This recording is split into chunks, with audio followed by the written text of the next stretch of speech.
Today's episode is brought to you by the Be Real Podcasting Network. For more episodes like this, check out BREELnetwork.com. Another beautiful evening to record a podcast. Oh yeah, it's bitter, it's cold, it's just the way we like it. Last weekend, it was like 75 degrees. I was wearing shorts. This weekend, it's like 25. Yeah, it's ridiculous. It's nonsense. I had to warm my car up before I came here, let's put it that way.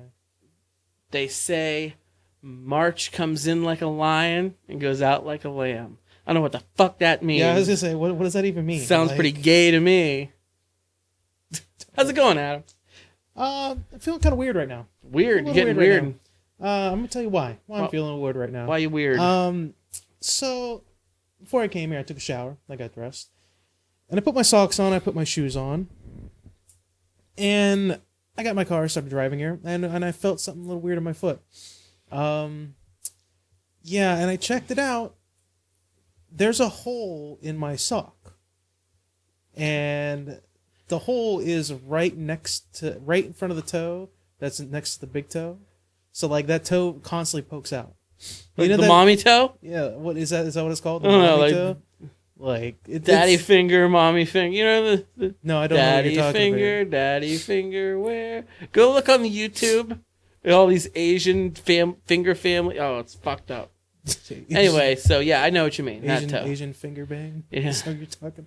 No. So right now my toe is like I'm trying to maneuver back in to my sock, but it keeps slipping through, and it's one of those things where like those socks that have individual divots for the toes, like individual sections. I'm right now wondering how the fuck do people wear those things? It feels weird as shit right now. I'm at the point where it's like I'm gonna try to rip the sock as much as I can because I'm gonna throw it away anyway. Yeah, like there's no way I can wear it. Yeah. I think I talked about this on the podcast before though. You like called me weird or something. I don't know. Did you ever be completely naked and have your boots on? No. It's the weirdest feeling, man. Yeah, you talked about I talked about this before. You chased your dog outside. I did. I chased the dog, just completely bare ass naked. Wiener flopping around, and you got your big shit kickers on or whatever. It's the weirdest feeling ever. You just feel like, yeah, man.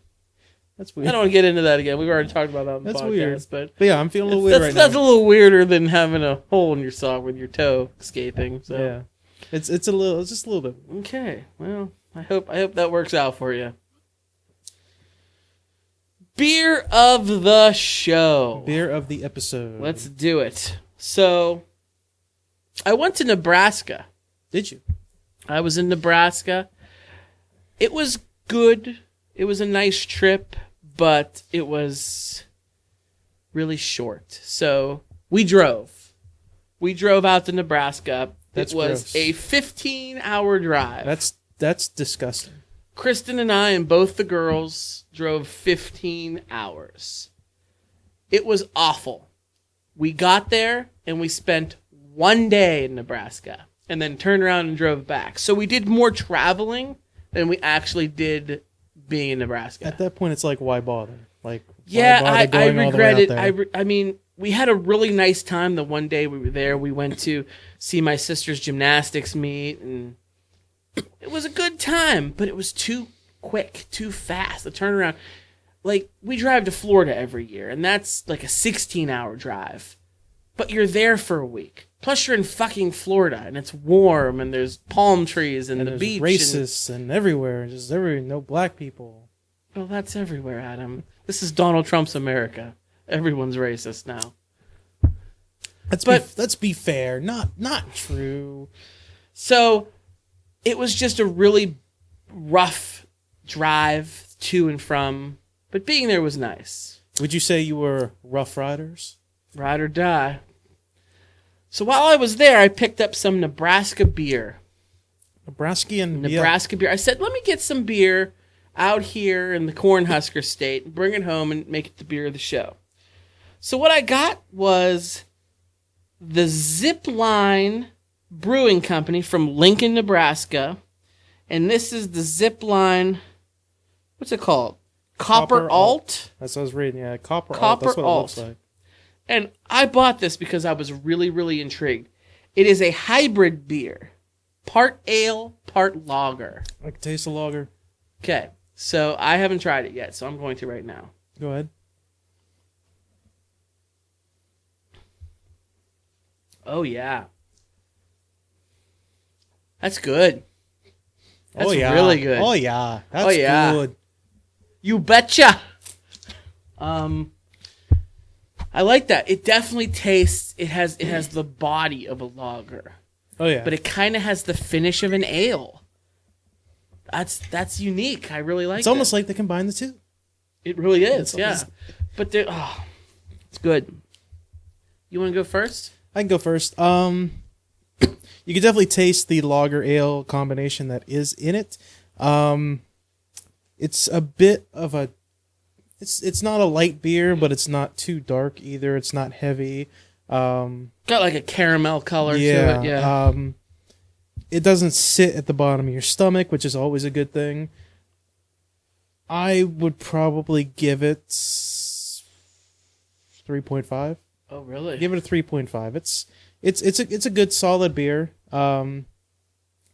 Uniqueness only in that it is a lager ale mix. Other than that, it's just kind of there. It's good. It's a good beer. Definitely worth a try. Wow, I like this beer a lot. I'm gonna give it a 4.5, Adam. That's how much I like it. I really do. It's a good drink. It's one I feel like I can drink a lot of.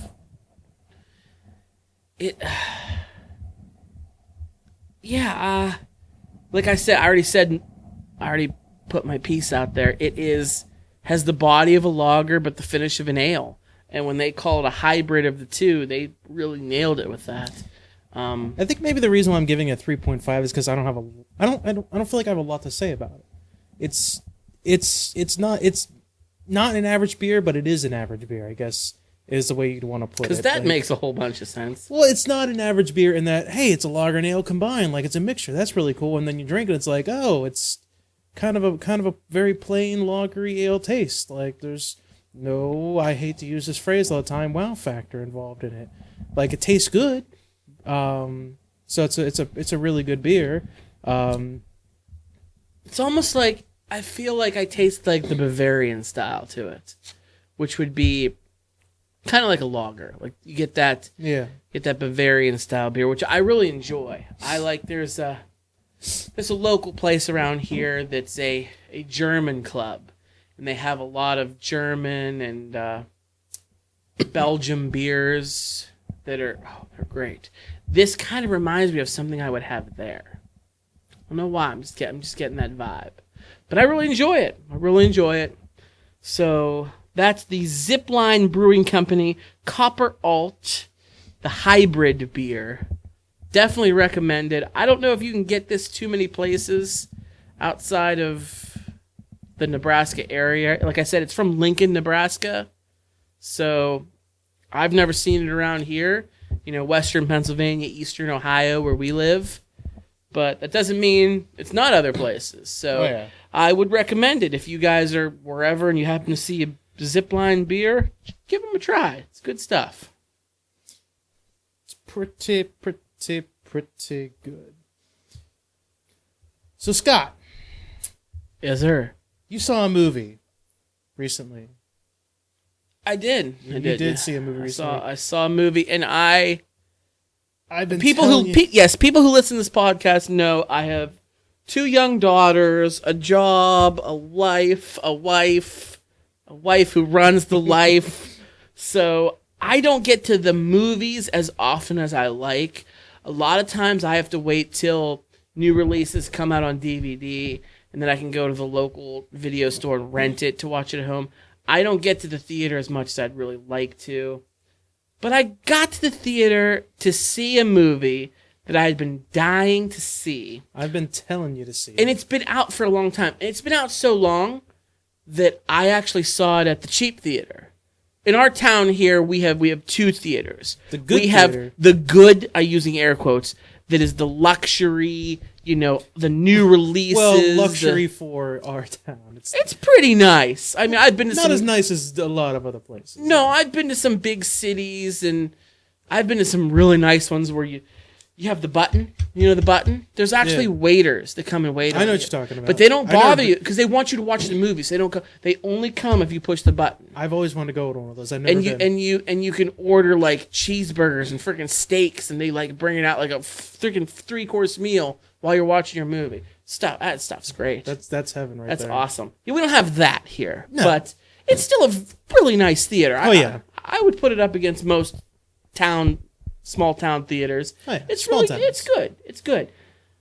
And they have all the new releases. They have like the high def screens and the other theater in town. Then there's the other guys. And let me tell you, when I was a kid, we call it the good theater, wasn't around. No, it was just this theater. We only had this theater. And it's all we knew. We thought it was great. And then the new one came and basically put it out of business. And I mean, it's still kicking around a little bit. I mean, they've got one staff member. The good theater bought the old theater. Did they? Yes, they own both. The same company owns both. So the good theater plays all the brand new, hyped up movies, the new releases, where the other theater plays, the movies that have already been at the new theater for several months. Then they send them over, and they're cheaper. They're the hand-me-downs. I saw Rogue One, Adam. Yes, you did. It has been out for It's been out since like Christmas. It's March. I feel really bad that you saw it in that theater because I paid $3. Yeah, that's a good deal. I will never go to that theater again. Why? Unless I absolutely have to. I like it. The screen is grainy and horrible. The sound is terrible. Like it's really, really bad. Like I felt like I was watching like Star Wars: A New Hope back in the 1970s. That's exactly. I loved it. It's horrible. It's terrible. It was so old timey and quaint. I loved it. It's terrible. God awful. The screen is tiny. Like I feel like I don't. Oh my god! Like most movie theaters, you get to say like they're big enough where it's like, oh my god, so many people can fit in here. Like my house could fit in here almost and stuff. Where it's like you go to that theater, it's like like this theater might fit in my house. Like not, you know what I'm saying? Like it's tiny. It doesn't matter. It doesn't have good acoustics, I guess is what you would say. Like maybe that's the reason why the sound sucks. Maybe it's not the speakers. Maybe it's the walls. But it's horrible. I think it's a little bit of everything. It's but terrible. Like I said earlier, it's the theater I grew up with. We didn't have the nice new flashy one. We only had this theater, and we didn't know any better. Hell, that was the 1980s and 1990s. There really wasn't good quality back then. That's what you got. That's the only thing you could get. Listen, you're a husband and you're a dad now.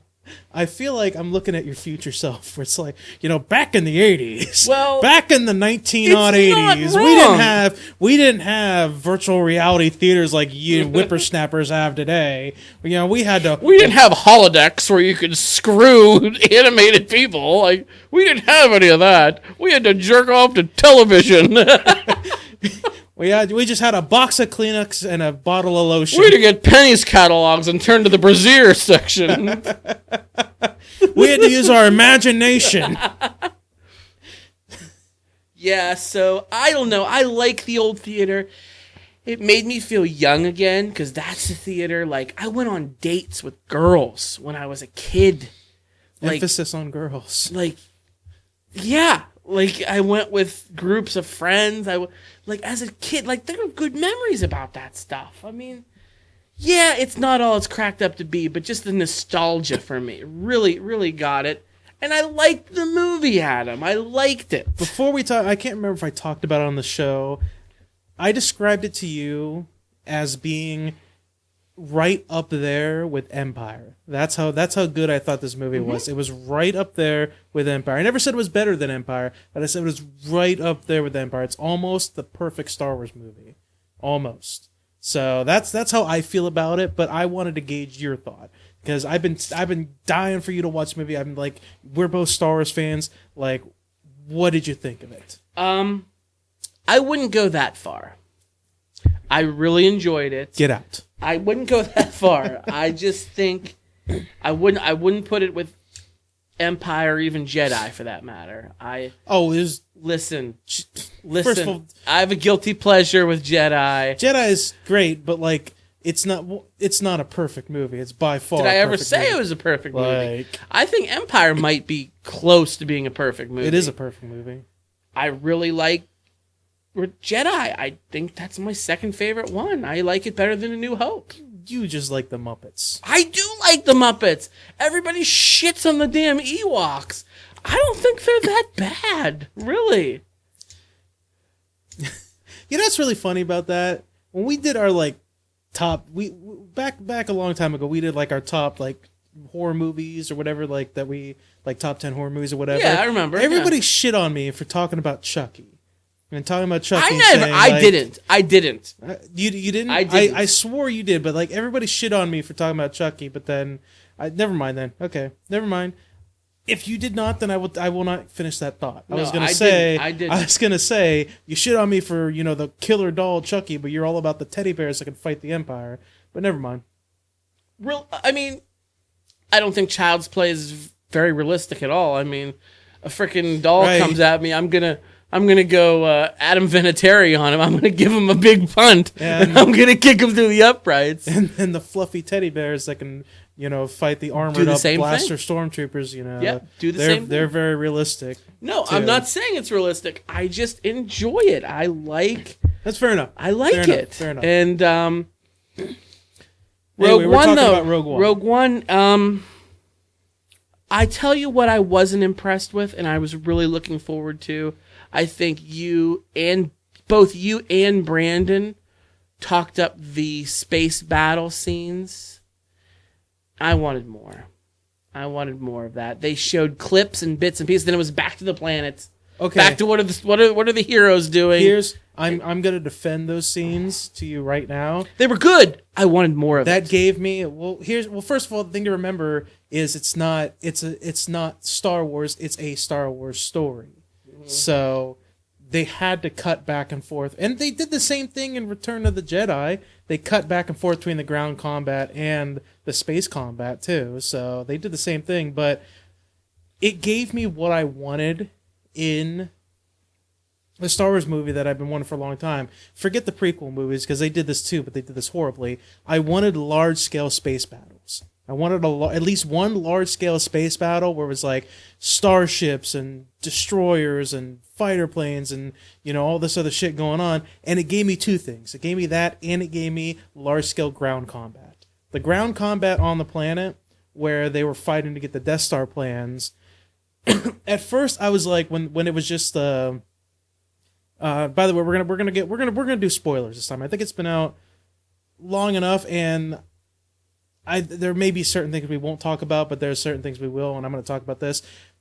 When they go to the planet to get the Death Star plans, there was 15 people in that ship or whatever, and I was looking at that, I was like, oh, that's a little disappointing. Like, when I saw the commercials, I was expecting, large battle, how are these 15 people gonna, fight the Empire that's on this planet and all the AT-ATs and everything, and I was like, that's a little disappointing, but then when it came out that, the rest of the Rebel fleet just warps in and then all those drop ships drop into the planet, I was like, that's what I fucking want right there. That's what I want. And then all these troops drop in and it's just these large scale combat and there were TIE fighters and X-Wings fighting each other, just flying around. There were freaking Rebel starships and Star Destroyers fighting each other back and forth. And where was Admiral Akbar?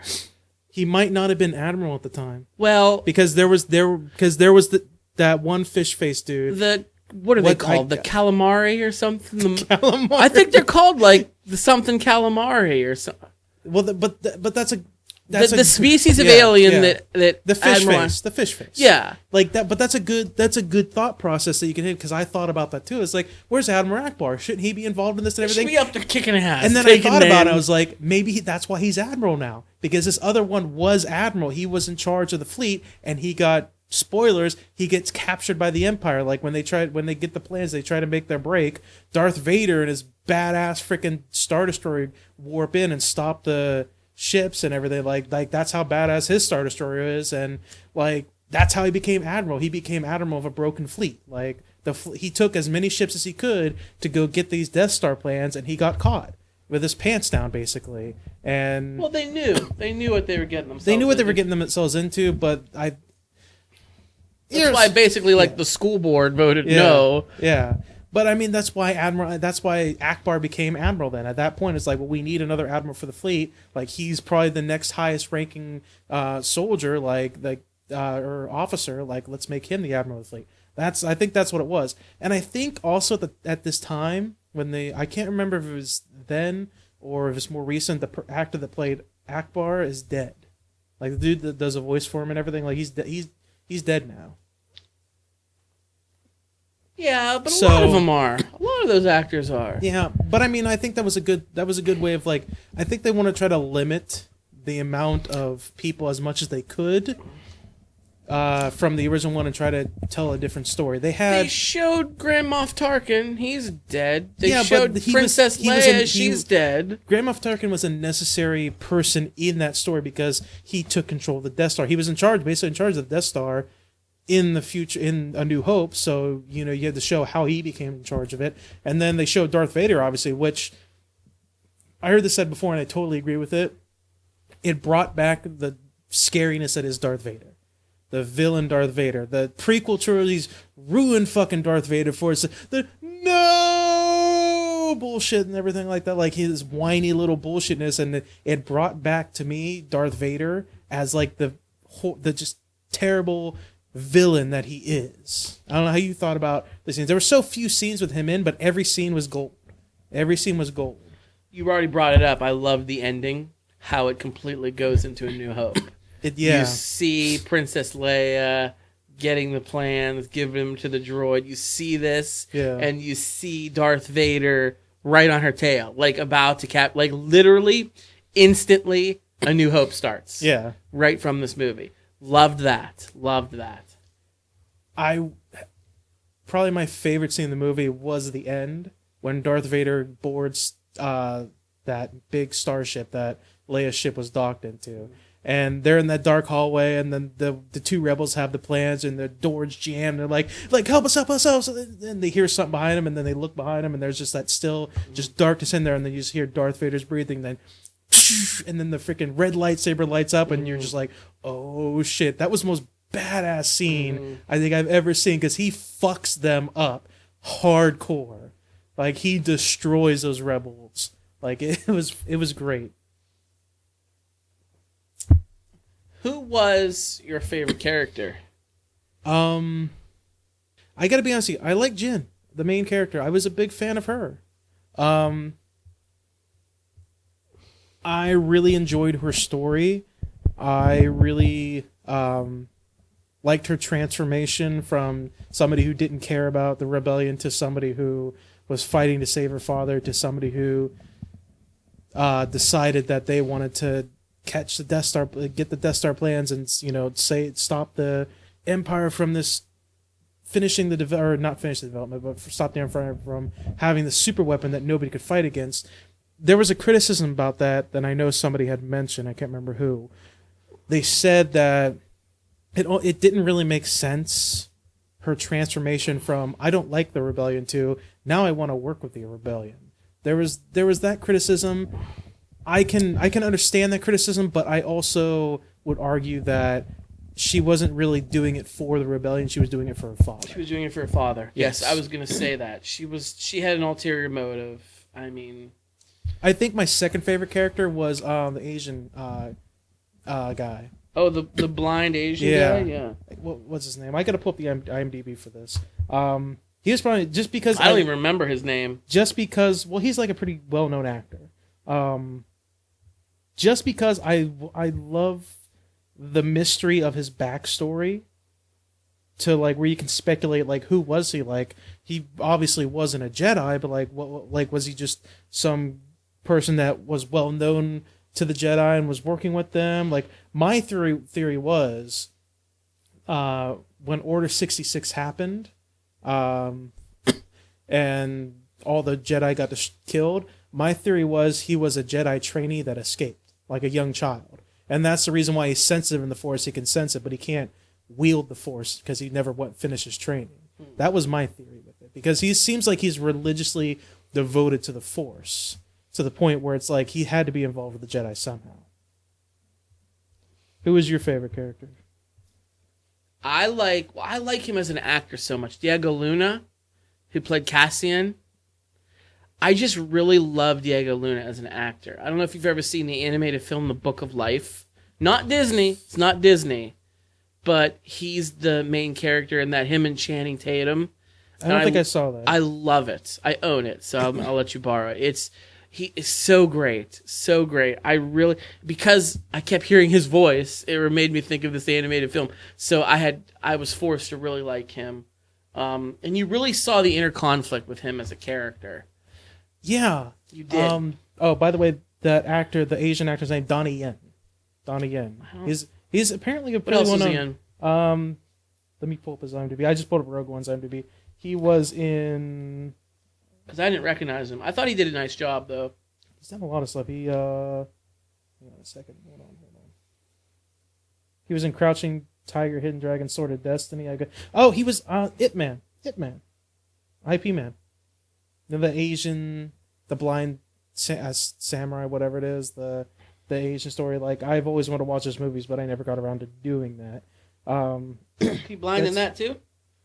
Yeah.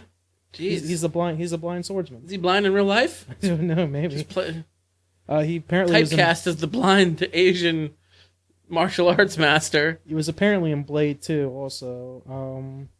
I don't know who he played in there, but what you said was the one character, you saw his inner conflict. Cassian. You saw his inner conflict of like his job versus what he wanted to do. Like, I thought the movie did two great things for me from the beginning. Number one, it showed, I think, the scale of the universe in a better way than any Star Wars has, almost. And let me explain that.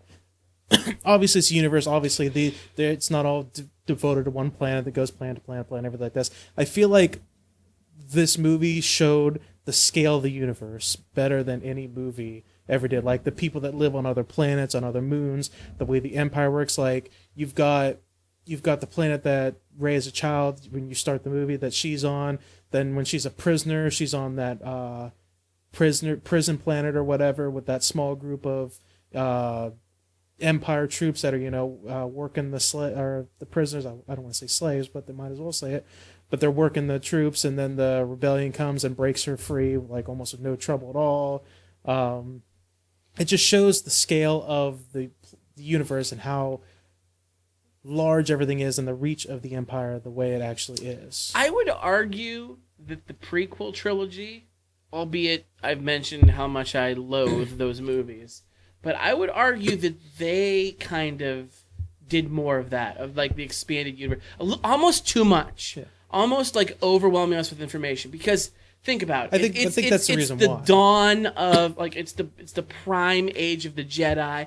The Republic is going strong. It's basically like the whole universe, the whole galaxy can just hold hands and sing Kumbaya. There's not a Star Wars going on currently. So it's basically like, oh, we'll just fly here and fly here and fly there. They go to so many planets that your head wanted to explode. So I feel like that actually showed you how massive. It's true.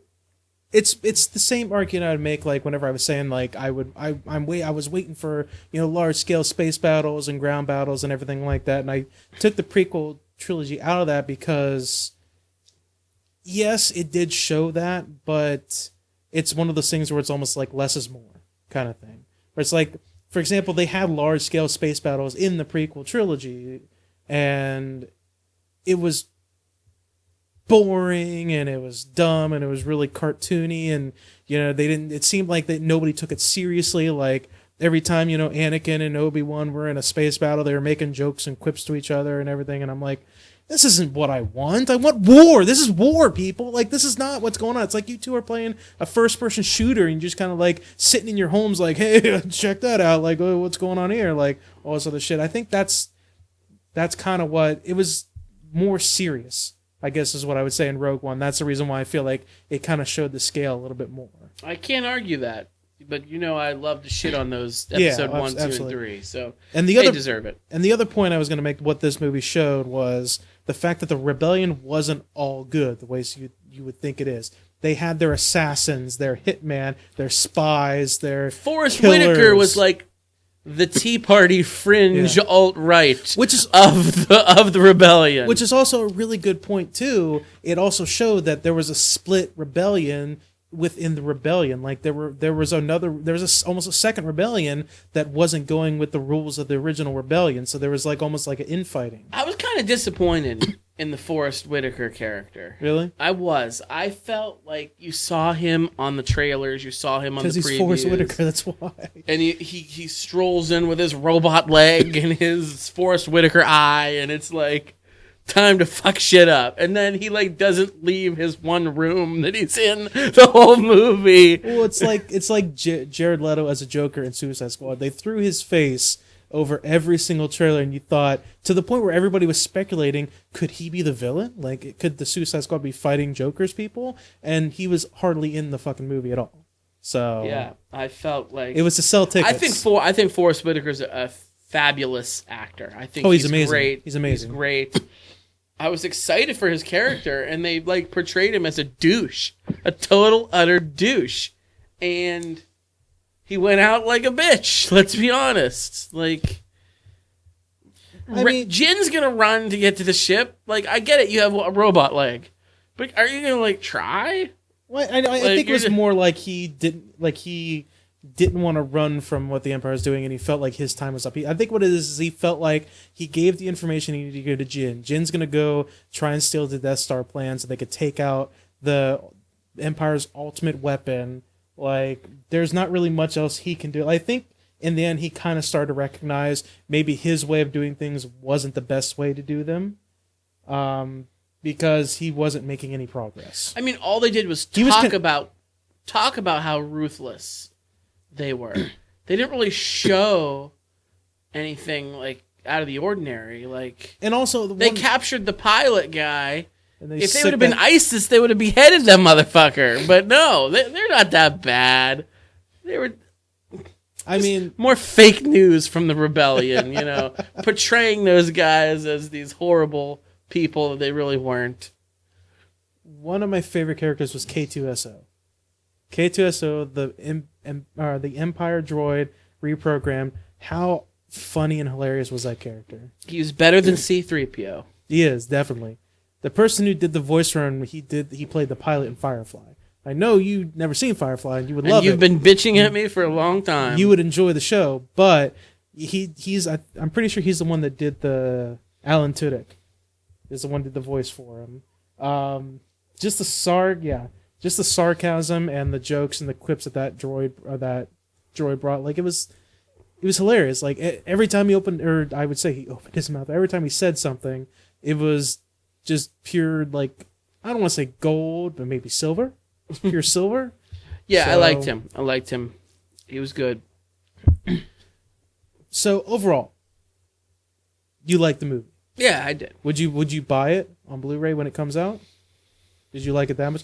Here's actually a better way to do it. Did you like it better than Force Awakens? If you're asking me this question currently, right now, yes, as I'm sitting here, the answer to that is yes. Okay.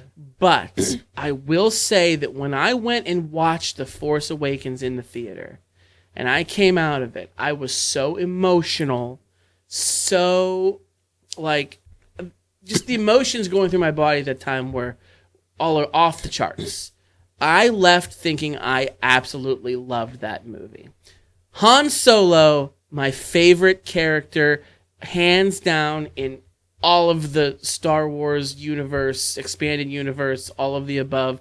Maybe one of my favorite characters in all of cinema. I love Han Solo. To see his demise happen in the fashion that it did in front of my eyes was gut-wrenching. It ripped my heart from my chest cavity. That's what made me like that movie so much when I left the theater. I've since watched it 2 and 3 other times, and I'm sitting there, and the shock from that is come and gone. I've gone through the 5 stages of grief, And I sit there and go, this movie is basically A New Hope. Everybody said that from the beginning, dude. Well, I couldn't get past the whole Han Solo thing, motherfucker. Okay?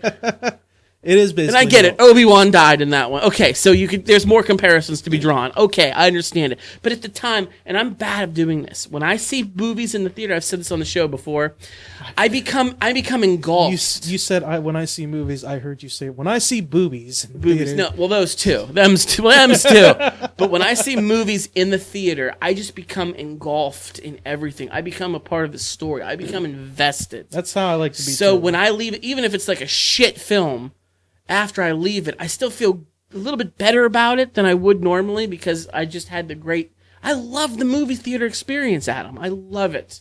I get popcorn, a big freaking supersized watered down cherry Pepsi. I get Raisinets and Junior Mints, and I sit there with a smile on my face. I silence my phone. Leave me alone for the next 2.5 hours or however long a film might be. I love the experience of going to the movie theater. That's why I regret not being able to do it as often.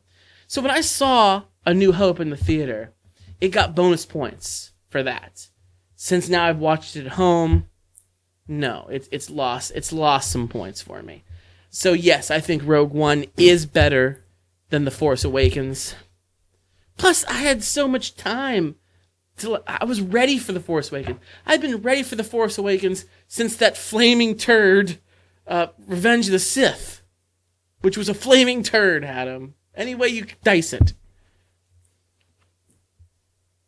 The long answer, the short answer is yes. Okay, I would agree with you. I enjoyed it more too.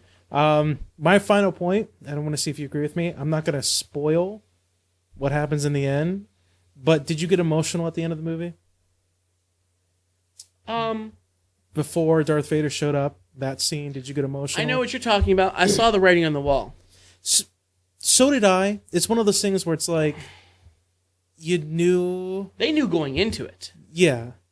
They knew. You knew that this is how it's going to end, but you still didn't want it to end in that fashion. So... I mean, the prequel trilogy would have come up with some zany, off-the-wall way to...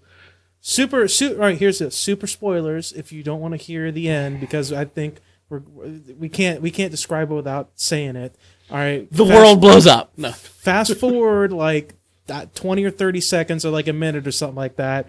Last chance for spoilers. Alderaan blows up. Sorry. Last chance for spoilers. They all die in the end.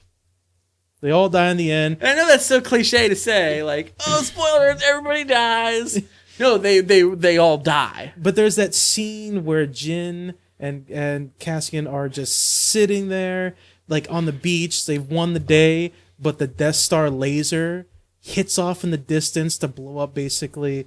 Blow the planet. They're not blowing up the planet. They're just like blowing up that area. Yeah. So, like, and they're just sitting there. They're hugging and they're holding hands, and you can see the emotion on their face. And then the blast comes, and you're like, I know it's gonna happen, but the movie person in my mind is saying, is there going to be like a magic portal that opens up and sucks him in or something? Like, yeah, no, it didn't.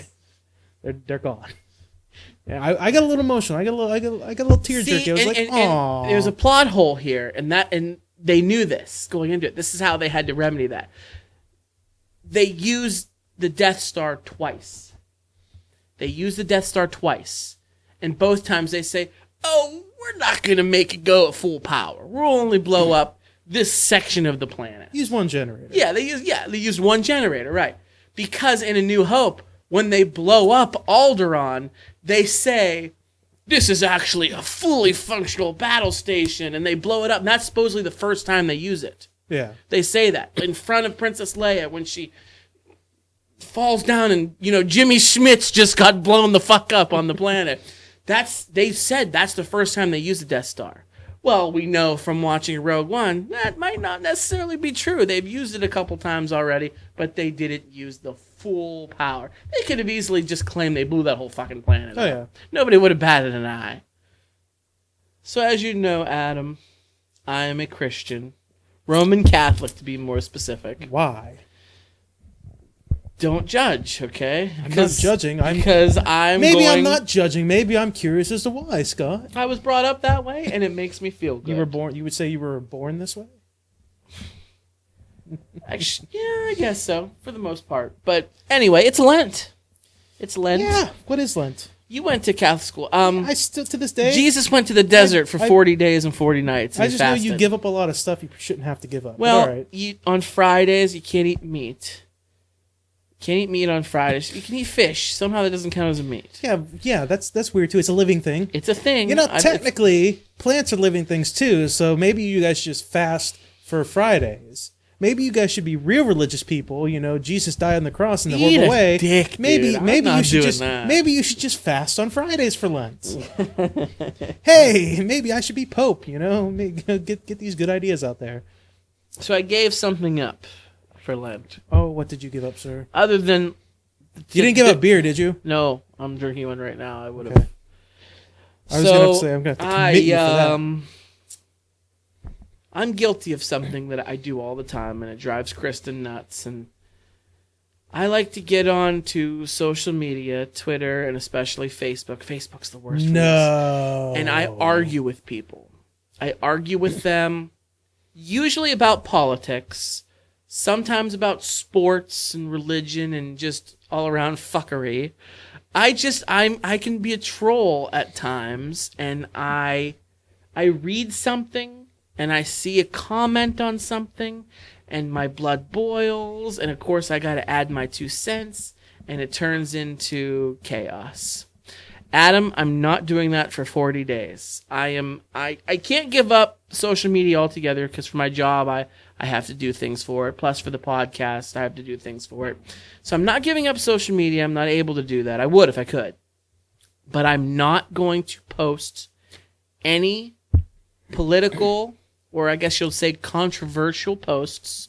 And if I read something that gets my goat, I'm going to stay out of it, Scott, for 40 whole days. I haven't broken it yet. This was the wrong year to do that. It was the wrong year. I would say it's the right year to do that, Adam. I was wondering because every now and then I'll go on Facebook and I'm like, you know what? I haven't seen Scott post anything. You're not going to. Like, is he taking a break? Wait till Easter, or what's going on? Like Easter, I'm gonna go buck wild. I'm gonna be like, fuck all of you.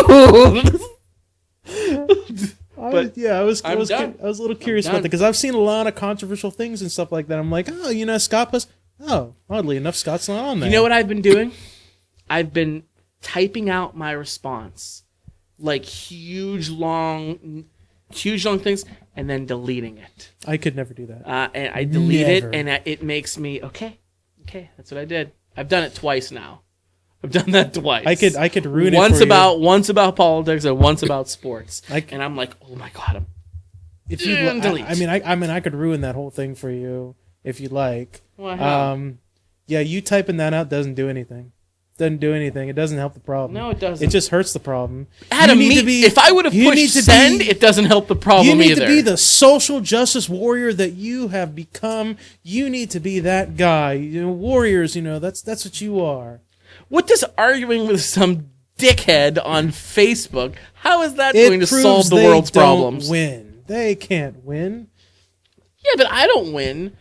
When I argue with people about politics on Facebook, I don't change their minds. They don't change my minds. It's just, like I said, it's a whole bunch of fuckery. But it shows you're not backing down. It shows that I'm here. Back down.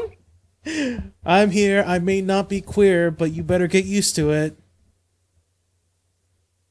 So I'm gonna be taking a little hiatus. For those of you who enjoy reading my back and forths, Adam, I know you're in that category.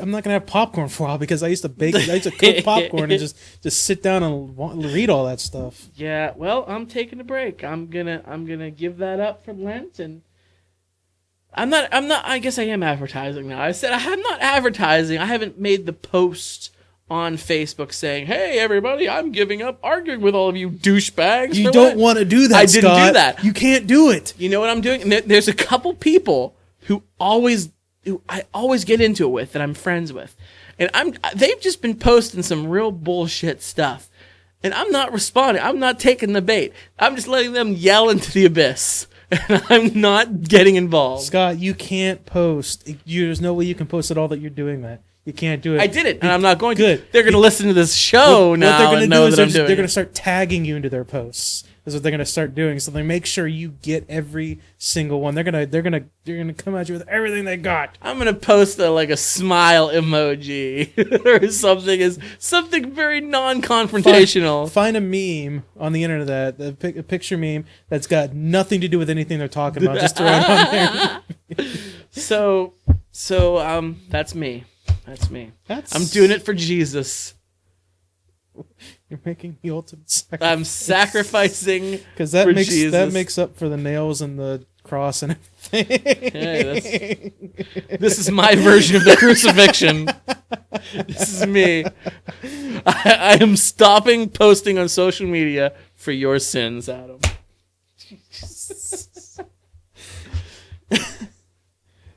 All right. Well, this might eat you up a little bit. We were talking about Rogue One, and you brought the man up himself. Did you hear? Han Solo got another plane accident. What is up with him? He's old. That's what's up with him. He's old. He shouldn't be flying. That's like his second airplane close call in as many years. This dude made the Kessel run in 12 parsecs, and he can't fly a single prop plane to the Florida Keys? What the fuck? Seriously. I got a list. You got all the air accidents that Han Solo has been in. You mean Harrison Ford, Harrison right? Ford, yeah. Because Han Solo wouldn't fuck around, okay? This is Harrison Ford. All the way back to 1999. So the fact that there's an actual list, is there a list of airplane close calls for you?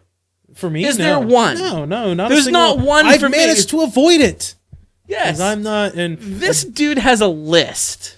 He's got a list. The first one, October 23rd, 1999, Santa Clarita, California. Ford was on a training flight in a Bell 206 helicopter when he and the instructor made an emergency landing in a dry riverbed. So he was being trained as a helicopter, but he was still involved. He was involved, but I'll give him a break on that one. That's on the instructor. No, you can't give him a break because he's bad luck, Scott. That's the point. He's bad luck when it comes to flying. Never get on a plane with this man. Never. June 18th, 2000, Lincoln, Nebraska. You were there. I was just there. Yeah, Yeah. we're drinking beer from Lincoln, Nebraska. Yeah. While landing in Lincoln, Nebraska, Ford's plane departed the runway due to a gust of wind. The aircraft, a Beechcraft Bonanza, sustained minor damage and neither Ford or his passenger were injured. So it was a very minor one, but still. Maybe he had too many zip lines and Maybe he did. Then we come up to March 5th, 2015. Santa Monica, California, the famous golf course landing. Oh, The yes. famous Ford was the pilot. Ford! According to a preliminary report, Ford reported a loss of engine power shortly after taking off. The Santa Monica Airport and attempted to return to the runway. Ford then chose to land on a nearby golf course, clipping the top of a tree before landing. The aircraft was seriously damaged, and Ford was hospitalized with serious injuries. And little did you know, there was actually a tour event going on, and Happy Gilmore had to putt through the plane to make the... Okay, sorry. The plane was there. Hey, you got to play it as it lies. He ricocheted off the propeller. It hit a tree, and then it went over the tail. There you go. Okay. There it is. And then finally, we come to February 13th of this year, 2017. Again in California, but this time, Santa Ana. Santa Ana, California. He was told to land he's 74 years old, by the way. This man should not be flying shit. But he was told to land his single-engine plane on a runway at John Wayne Airport. He mistakenly landed it on a parallel taxiway, passing over an American Airlines jet holding nearby. There was apparently 110 passengers on said plane. And this is the quote from Harrison Ford as he flew over the plane. Was that airliner meant to be underneath me? Yeah. I wouldn't have worried about those 110 passengers. I mean, he's in a single prop Bonanza. They're in an American Airlines 747. Yeah, what if they would have cut through him like a tin can. Okay, but what if he like head bombed like right where the passengers are? That would have went through the plane a little bit. That would have caused some deaths. Was that airliner meant to be? He's in a 57 Ford. We're in a DeLorean. He'll cut through us like a tin can. So yeah, somebody take this dude's. He's 74. Somebody takes this dude's license. Normally, at that point, you got to take your grandfather's driver's license away from him. Somebody take his pilot's license away from him. Seriously. Yeah. Where's Chewie at during all this? Why is he going like next to him? Like, why is he taking the controls? God, I'm picturing his poor plane after all these close calls. It's probably like the Millennium Falcon. He's probably got like duct tape and shit on. He's probably like banging things with a wrench to get it to working. I want a picture of Harrison Ford in his plane and his dog sitting right next to him. That's just what I want. And then a still image of Han Solo and Chewbacca in the cockpit of the Millennium Falcon. That's what I want. Yeah. I've never wanted anything more in my life other than that, I think. Man, he's got to get his shit together. He does. Like, seriously. Well, we talked a lot about Star Wars. I hope It was a pretty heavy Rogue One episode, but it needed to be done. I think we're like the only podcast that hasn't really talked about it yet, so every other podcast has already talked about it. Yeah, so. but we didn't saturate the market, I guess. So you can Okay. listen to our thoughts now. We're so behind the curve that we're actually ahead of the curve. Mind blown. It's a different timeline where we handle things differently. All right, so Adam, why don't you tell the good people who have decided to sit through our hour-long Star Wars discussion, why don't you let the good folks know how they can reach For Your Distraction? If you guys want to get a hold of For Your Distraction, you want to tell us how you liked Rogue One, if you want to give us a good idea how to get Harrison Ford out of the air, email us, foryourdistraction@gmail.com. We are also on Facebook and iTunes. Search For Your Distraction at Podcast FYD on iTunes. Like our page, follow us, message us. We try to post as much as we can on there. For all you SoundCloud listeners, if you have an Apple iPhone, you can listen to us on iTunes. Search For Distraction. Subscribe to us there. Comment on us. Like us. Share us. The only way we grow is if you help us grow.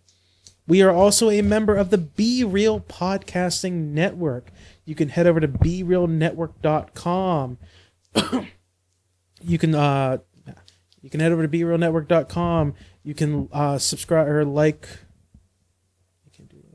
Are you okay? My mind is fucking flooded. Are you okay? Right now. Harrison Ford has my mind flooded right now. What if we got Harrison Ford? Okay, he has his plane landed. Okay, bear with me here, okay? Say he's in getting a bagel or something. He's in the airport. His plane's just sitting there. And we get a whole bunch of snakes. And we put them on his plane without his knowledge.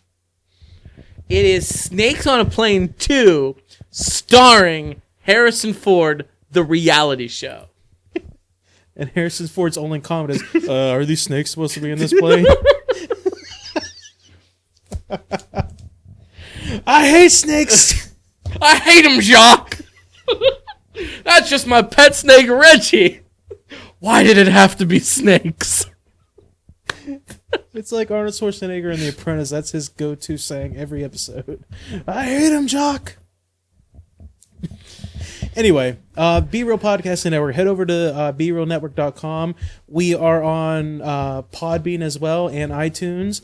Right now, everything's being revamped over in the network. So in the Podbean, we're under the Movie Guys podcast. So you can search there, and you can search Movie Guys Podcast on iTunes.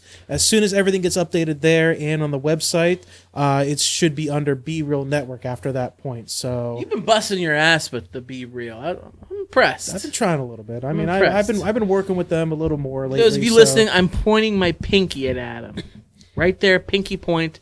I like your work, kiddo. Like your work. All right, now it's my turn to give a shout out to the Zipline Brewing Company Copper Alt Beer of the Show from Lincoln, Nebraska. Watch out for Harrison Ford wrecking his plane into your brewery, because apparently he likes to wreck there. But you have a good beer. You have a good beer. I enjoyed it. You do. I enjoyed it. It's a hybrid. I thought that was a kind of a unique thing, unique style, but we both enjoyed it. So Zipline Brewery, good job, fellas. So, would you be afraid if you were taking a flight and you heard over the loudspeaker, "This is your captain, Harrison Ford"? I'd be like, "Get me off this plane! Get me off this plane!" I'd be freaking There's out. something on the wing! I got a fun fact for you, Scott, before you take off. Yes, Do you sir. know why there are holes in pen caps? Tell me why. Yeah, you ever notice at the top of the pen caps there's always little holes in there? I know exactly what you mean. Yeah, there's holes in pen caps to prevent suffocation if you swallow it. No matter how far down it goes, there's a hole in the pen cap so air can get through. Motherfucker. I'm not kidding. I'm looking at it right now. Mind blown. The fact that has to be a thing. Your mind is blown now. Mind So. blown. My mind is blown, just like Alderaan.